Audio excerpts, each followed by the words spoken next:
নমস্কার। ১৬টি বিধানসভা আসন নিয়ে গঠিত হাওড়া জেলা, যা কিনা বাংলার রাজনীতি অন্যতম স্নায়ুকেন্দ্র।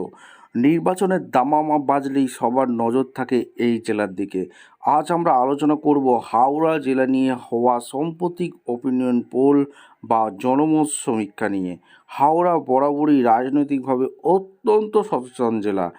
একদিকে যেমন তৃণমূলের শক্ত ঘাঁটি, অন্যদিকে বিজেপি এখানে নিজের পায়ের তলার মাটি শক্ত করতে মরিয়া। অন্যদিকে বাম কংগ্রেস জোট নিঃশব্দে নিজেদের ঘর গোছাচ্ছে।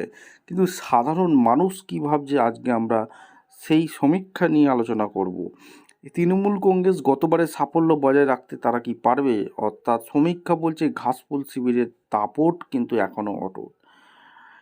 সমীক্ষায় কি উঠে আসছে আজকে সেটা আমাদের সামনে তুলে ধরবো। খুব গুরুত্বপূর্ণ ভিডিও হতে যাচ্ছে। চ্যানেলে ফার্স্ট টাইমে থাকলে চ্যানেলটাকে সাবস্ক্রাইব করে বেল আইকনটা টিপে রাখতে হবে।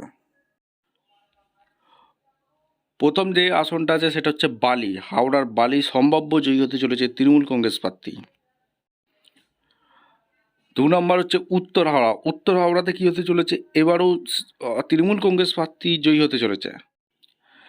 3 নম্বর কি হচ্ছে মধ্য হাওড়া। মধ্য হাওড়া বিধানসভায় সম্ভাব্য জয়ী তৃণমূল কংগ্রেস প্রার্থী হতে চলেছে। 4 নম্বর যেটা বিধানসভা নিয়ে আলোচনা করব সেটা হচ্ছে দক্ষিণ হাওড়া। তৃণমূলের শক্ত ঘাঁটি, সম্ভাব্য জয়ী তৃণমূল কংগ্রেস প্রার্থী হতে চলেছে। 5 নম্বর হচ্ছে শিবপুর। শিবপুরে সম্ভাব্য জয়ী তৃণমূল কংগ্রেস প্রার্থী হতে চলেছে। 6 নম্বর যে বিধানসভাটা নিয়ে আলোচনা করব সেটা হচ্ছে সাঁকরাইল। সাঁকরাইলে তৃণমূল কংগ্রেস প্রার্থী জয়ী হতে চলেছে। 7 নম্বর যেটা নিয়ে আলোচনা করব সেটা হচ্ছে ডোমজুর। ডোমজুর বিধানসভা এবারও তৃণমূল কংগ্রেস প্রার্থী জয়ী হতে চলেছে। 8 নম্বর যে বিধানসভাটা আলোচনা করব সেটা হচ্ছে উলবেড়িয়া পূর্ব। উলবেড়িয়া পূর্ব সম্ভাব্য জয়ী তৃণমূল কংগ্রেস প্রার্থী হতে চলেছে। 9 নম্বর উলবেড়িয়া দক্ষিণ। উলবেড়িয়া দক্ষিণে সম্ভাব্য জয়ী তৃণমূল কংগ্রেস প্রার্থী হতে চলেছে। 10 নম্বর হচ্ছে উলবেড়িয়া উত্তর। উলবেড়িয়া উত্তর থেকে এবারে জয়ী হতে চলেছে তৃণমূল কংগ্রেস প্রার্থী। শ্যামপুর। শ্যামপুরে সম্ভাব্য জয়ী তৃণমূল কংগ্রেস প্রার্থী। বাগনান। বাগনানও সম্ভাব্য জয়ী তৃণমূল কংগ্রেস প্রার্থী।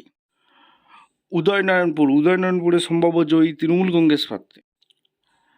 আমতা। আমতাতে সম্ভাব্য জয়ী তৃণমূল কংগ্রেস প্রার্থী। জগৎবল্লভপুর। জগৎবল্লভপুরে সম্ভাব্য জয়ী তৃণমূল কংগ্রেস প্রার্থী। পাঁচলা। পাঁচলাতে সম্ভাব্য জয়ী তৃণমূল কংগ্রেস প্রার্থী।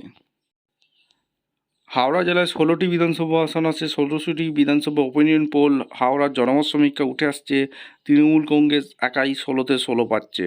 বিজেপি, কংগ্রেস, আইএসএফ বা অন্য পার্টিরা কোনো খাতা খুলতে পারছে না।